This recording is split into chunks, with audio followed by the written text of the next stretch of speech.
O texto ao qual Deus colocou no meu coração se encontra no Evangelho, segundo escreveu Mateus, capítulo 26, versículo 37, 47 e diante. Enquanto os irmãos vão abrir a Bíblia, eu quero aproveitar também para agradecer meus irmãos, estão tudo aí, vieram me acompanhar. Andréia, Larissa, me sinto totalmente lisonjeado, tá bom? Meus irmãos, porque eu amo, eles são mais importantes, porque mamãe está doente. Então, a referência que eu tenho de família, tirando a minha família que eu tenho com a Adjenia, são eles que estão comigo em todo o tempo. Muito obrigado por estarem aqui presente essa noite, mais uma vez. Amém? Vamos começar? Irmãos, estava bom demais. Vamos lá, vamos ler o texto, Mateus capítulo 26, versículo 47. Enquanto ele andava, falava Judas, um dos 12. Chegou com ele, estava uma grande multidão, armada de espada e varas, enviadas pelo chefe dos sumos sacerdotes e líderes religiosos do povo. O traidor havia combinado um sinal com eles. Ele é aquele a quem eu saudar com um beijo. Prendam. Dirigiram-se imediatamente a Jesus. Judas disse: Rabi, e o beijou. Jesus, porém, lhe perguntou: Amigo, o que o traz aqui? Então os homens se aproximaram, agarraram Jesus e o prenderam. E um dos que estavam com Jesus estendeu a mão, sacou a espada e feriu o servo do sumo sacerdote, decepando a orelha. Jesus lhe disse: Guarde a espada, pois todos os que empunham a espada morrerão pela espada. Você acha que eu não posso pedir a meu Pai, e Ele não poria imediatamente à minha disposição mais de 12 legiões de anjos?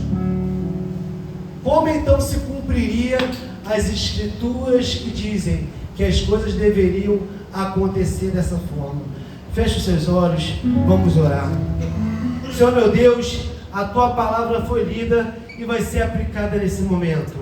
Senhor, Tu sabes que eu sou apenas um canal que pela Tua misericórdia resolveu me usar essa noite. Senhor, me reveste com Teu santo poder, Senhor, em nome de Jesus, que as palavras que saírem da minha boca sejam revestidas hoje pelo Teu poder do Espírito Santo, assim como em Atos dos Apóstolos, capítulo 2, versículo 36, que Pedro, em um discurso, em uma pregação, converteu 3.000 pessoas. Eu sei que eu não sou Pedro, não chego ao dedo Pedro, Senhor, mas nem tenho a intenção de converter 3.000 pessoas, mas a Tua palavra afirma também que se uma só vida for alcançada, haverá festa no céu, Senhor.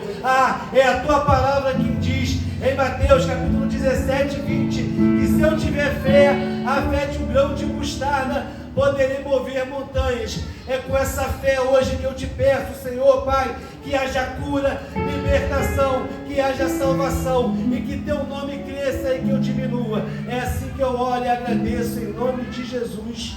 Amém. Amém. Irmãos, o texto aqui, o qual nós lemos, vai tratar do último milagre de Jesus. O último milagre que Jesus antecede o maior marco da história da humanidade. O último milagre de Jesus vai anteceder o maior marco da história da humanidade, que é a crucificação de Jesus. Jesus está se preparando para ser crucificado, e é através da crucificação de Jesus que eu e você tem acesso à vida eterna. Você não entendeu? Eu não vim hoje pregar casa, não vim hoje pregar bens, não vim hoje pregar riqueza, mas vim te dizer o seguinte, que através da crucificação é o marco onde eu e você tem acesso à vida eterna. Não tem milagre maior que pode ocorrer na minha e na sua vida, que aconteceu 2.000 anos, que é o milagre da vida eterna. E é por isso que nós hoje estamos aqui, porque eu e você, se for depender da nossa humanidade, nós não merecemos nada, mas na cruz, é onde representa a morte para muitos, é onde para a gente representa a vida. É o sinal que Jesus venceu. E se Jesus venceu, nós vencemos juntos. Por quê? Porque através da cruz nós vamos alcançar a vida eterna. A cruz, a crucificação de Jesus. O texto vai dizer que o cenário, Jesus se encontra, é o seguinte: Jesus está cansado, Jesus vai passar pela maior dificuldade do seu ministério.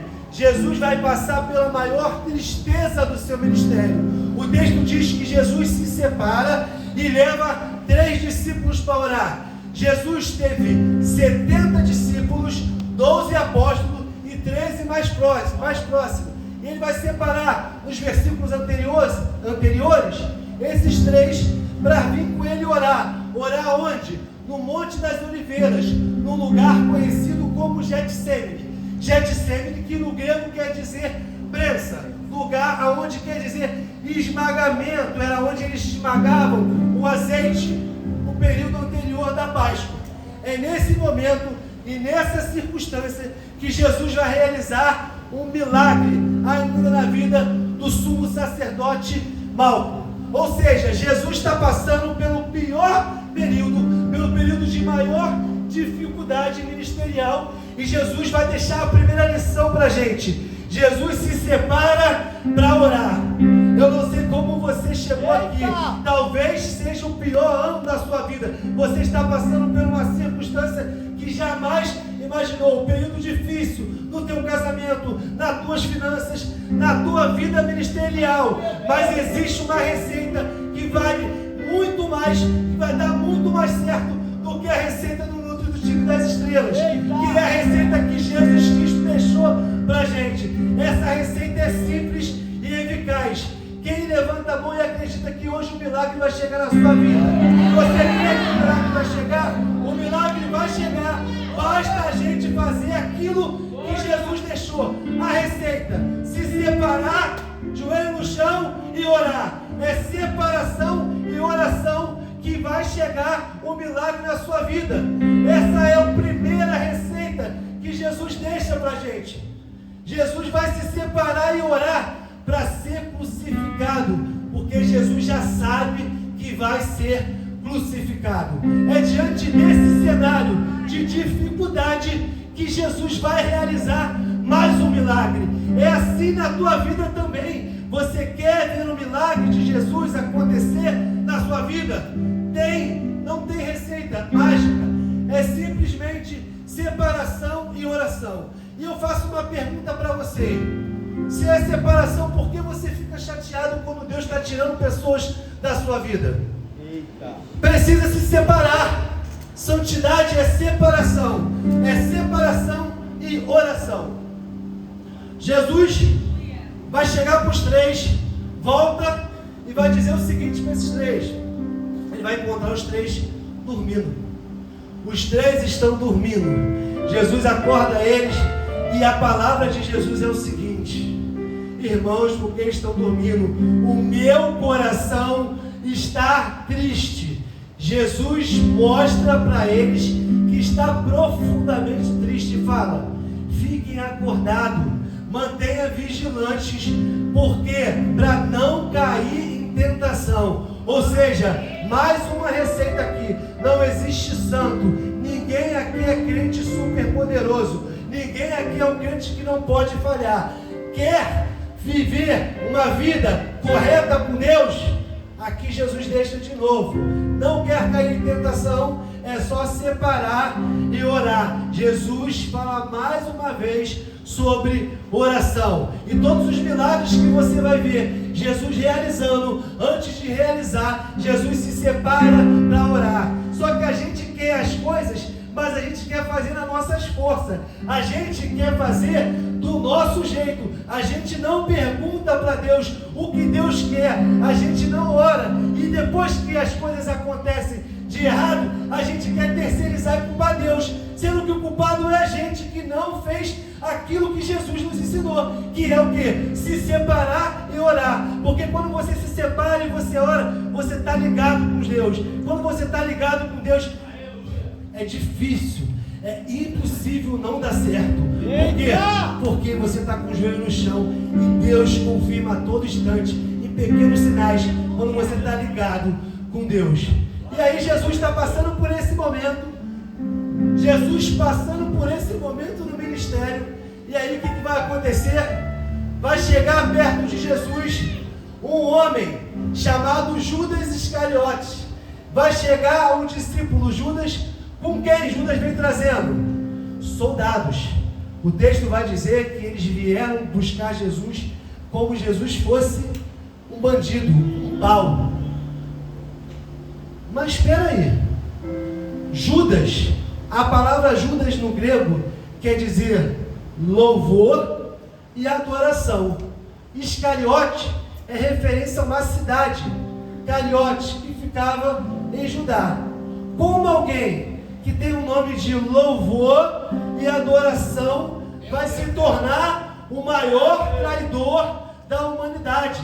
A partir de Judas, o nome Judas, ninguém mais quer colocar. Alguém vai ter um filho e botar o nome de Judas? Nem pode, eu fui pesquisar, nem pode. Não deixa você registrar, de tanto que ficou marcado. Mas como alguém que foi escolhido, um dos 12, viveu com Jesus, caminhou com Jesus, de intimidade com Jesus. Por quê? Porque quem trai com um beijo é um sinal de intimidade. Como alguém que fez isso tudo foi capaz de trair Jesus? Então pode alguém ver os milagres, andar com Jesus e ainda trair Jesus? Sim ou não, igreja? Pode? Pode. Judas fez isso, mas nós fazemos isso várias vezes. Nós traímos Jesus por isso aqui, ó, por uma tela de 5 polegadas, acessando conversas que não deviam. Nós traímos Jesus por ambientes que não deveríamos estar. Final do ano, a gente sabe, culto de quinta-feira aqui, ó, a igreja era abarrotada. Final do ano, o pessoal some. Traímos Jesus por qualquer coisa. E a diferença entre nós e Judas foi aquela crucificação. Por quê? Porque a misericórdia de Deus se renova em nossa vida a cada dia. Se não fosse a misericórdia de Deus em nossa vida, nem eu nem você estava aqui para contar a história. Quantas vezes eu falei assim para Jesus: Jesus, eu fazer isso, eu fazer aquilo, se for para fazer isso, que o Senhor me leve antes. E sabe o que aconteceu? Várias vezes eu fiz, mas sabe por que Deus não me levou? Pela misericórdia. Porque se Ele tivesse me levado, eu não tinha nem conhecido meu filho, eu não tinha nem visto eu perder os cabelos, porque o cabelo não é meu, o cabelo, já tem gente, eu estava enrolando, porque eu falei, tem gente que acreditou que era meu. Não é meu, eu não tinha nem visto isso. Por quê? Porque a gente é assim, a gente vai julgar, igual a gente julga Judas. Não sei por que é risada. A gente julga Judas, mas é assim que acontece com a gente também. Traímos Jesus por qualquer circunstância. Eu estou pregando aqui essa noite para pessoas que foram traídas no relacionamento. Eu estou pregando para pessoas aqui que também foram traídas em amizade. Mas sabe o que nós fazemos muitas das vezes com essa traição? Nós fechamos o nosso coração. Só que o que Jesus faz diante da traição de Judas? O texto vai dizer que Jesus vai falar o seguinte: amigo, é com um beijo que você trai o Filho do Homem. Jesus tem poder, sim ou não? Sim. Se Jesus tem poder, Ele poderia ali aniquilar Judas. Sim ou não? Sim. Mas Jesus vai mostrar, num momento de maior dificuldade, adversidade, se preparando para ser crucificado, Ele vai mostrar compaixão. Esse texto é tão tremendo que Jesus, Ele chega a suar sangue. O texto vai dizer que Jesus, Ele vai falar: Senhor, meu Deus, se for possível, afasta-se de mim esse cálice. Mas se não for, que seja feita a tua vontade. Jesus está angustiado, mas mesmo assim, Jesus não comete nenhuma falha.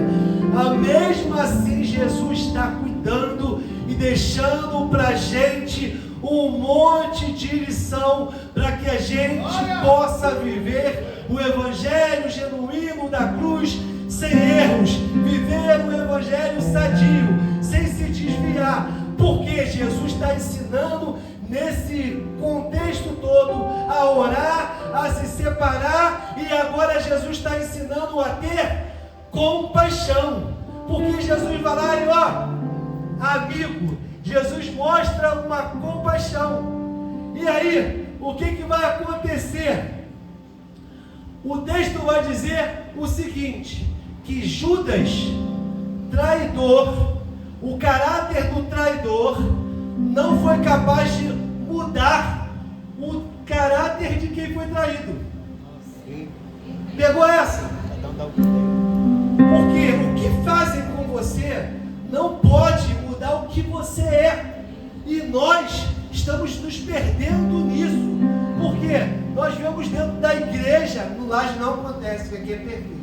Nós vemos dentro da igreja, em outras igrejas por aí, irmãos que foram traídos, amizades que se, por más conversações, pessoas que já não se falam dentro do mesmo ministério. Estão orando, estão adorando, mas não se perdoam. Estão orando, estão adorando, mas estão veladas, cada um no seu canto. Jesus não mudou o caráter dele por conta de uma traição. E Jesus não quer que nós mudamos o nosso caráter. Tem pessoas que estão com o coração fechado, porque foram traídos, não conseguem mais se relacionar com outras pessoas. Porque essa traição fez a pessoa se fechar a certo ponto que agora não. Depois disso tudo aconteceu, eu vou mudar. Eu não vou ser mais a mesma pessoa. Não é você que tem que mudar. O erro foi dele, de quem errou. O erro não foi seu. Você tem que permanecer a mesma pessoa. Porque Jesus está ensinando a pagar o mal com o bem, não o mal com o mal. Nós somos conhecidos como levamos o Evangelho. E esse Evangelho é o Evangelho do amor. É o Evangelho da cruz do... Esqueci. Evangelho da cruz. Depois tu corta isso. Então, o texto vai dizer o seguinte. Agora vai entrar mais um personagem. Quem é esse personagem no texto? Vai entrar Pedro. Pedro, o impossível, vai pegar a espada e vai cortar a orelha do sumo sacerdote Malco. Pedro se achava melhor do que os outros. Pedro se achava superior aos outros discípulos. Se achava tanto que, quando Jesus vai falar que vai ser traído, Pedro fala assim: pode todo mundo te trair, eu não. Pode todo mundo te trair, mas eu não. E aí Jesus fala: Pedro, antes do galo cantar, tu vai me trair 3 vezes, Pedro. Pedro traiu Jesus da mesma maneira que Judas traiu, mas por conta da crucificação, a misericórdia de Jesus alcançou Pedro, porque Pedro se arrepende. Em Atos dos Apóstolos, arrepende todo o coração. É esse mesmo Pedro que eu orei, que vai numa mensagem converter 3.000 pessoas. É esse mesmo Pedro que trai, que vai sobre ele conduzir a igreja. E é por causa de Pedro também que eu e você estamos aqui como igreja. Aquele que traiu também, só que tem 2 diferenças. Um teve remorso, o outro se arrependeu de todo o coração. O que você quer me dizer, Távora? Que essa noite, se você também se arrepender, há uma oportunidade para você retomar da onde você parou. Se você se arrepender de todo o coração, assim como Jesus fez na vida de Pedro, Jesus pode transformar a sua vida, porque Jesus entrou e transformou a minha vida no período de maior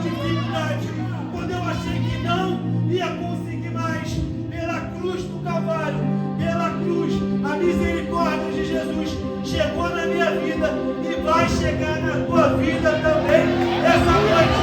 O milagre que você tanto espera vai chegar se você acreditar, se você crer que Jesus pode mudar o cenário da sua vida. Pedro está ali. O Pedro quer o impossível.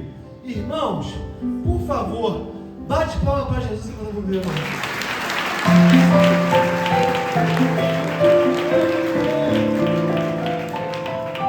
Quase molhando o microfone. Olha que eu faço 2 atividades por mulher. Estou mais cansado aqui do que correr 15 quilômetros. Como é que pode? Vamos voltar aqui para o texto. O texto vai dizer, chegamos na parte de Pedro.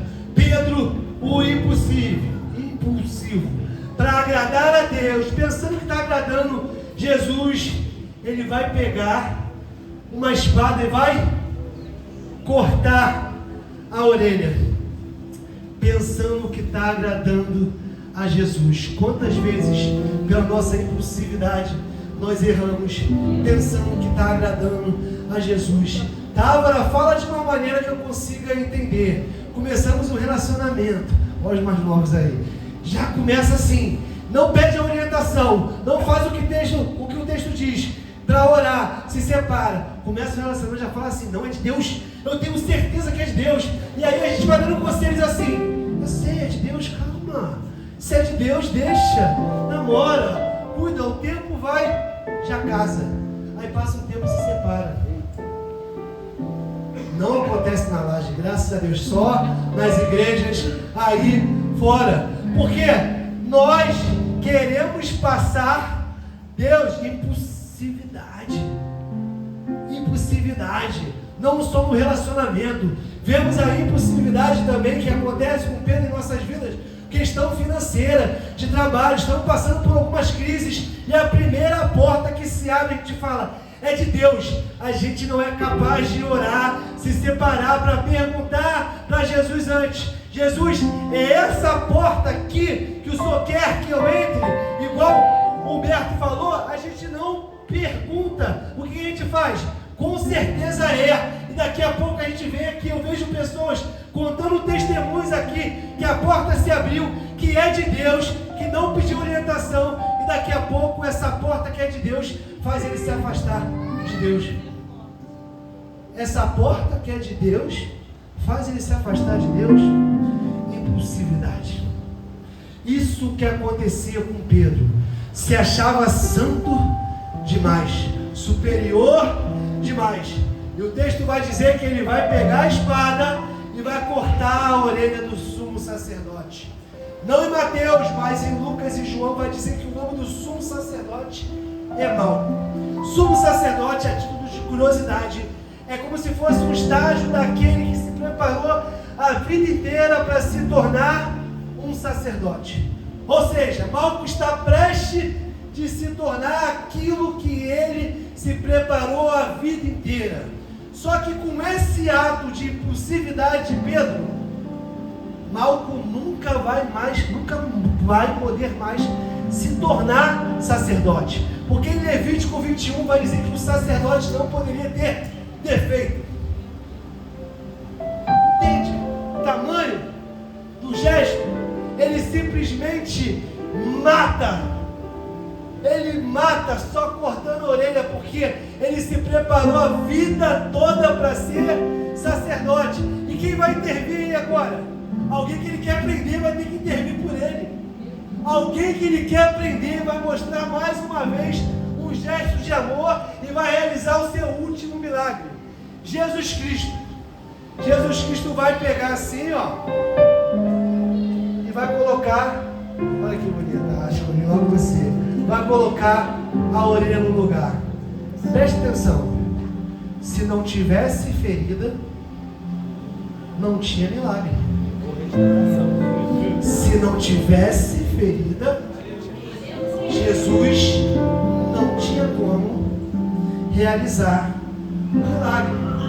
Você não pegou, mas você vai pegar. Existem feridas na sua vida que Deus permitiu. Talvez você chegou aqui ferido. ferido no teu relacionamento, no teu ministério, ferido no trabalho, e essa ferida foi Jesus que permitiu para você conhecer o sobrenatural, o milagre chegar na sua vida. Essa ferida Jesus permitiu para ele pegar aqui e fazer assim, ó, colocar no lugar. E essas feridas se tornam cicatrizes na minha e na sua vida, para mostrar da onde Jesus nos tirou, o que Jesus já fez em nossas vidas. Se eu pedir para o meu pastor aqui correr, vai ficar um pouco difícil. Mas sabe por quê? Escolhi pastor agora. Mas sabe por quê? Isso aqui é aqui ou aqui? Não é rápido, pastor. Não é rápido. É essa aqui. Isso aqui, sabe o que é isso aqui? É uma ferida que Jesus fez o quê? Pegou a mão e curou. E através dessa ferida, Jesus marcou a tua história. Eu tenho certeza que o pastor Nildo não é mais o mesmo depois dessa ferida, porque ele já cantou, já contou isso aqui de público. São feridas que são abertas, mas feridas que Jesus permite. Então eu preguei aqui que através da oração nos conduz, Jesus nos conduz e nos ensina que é através da oração que a gente consegue realizar o milagre.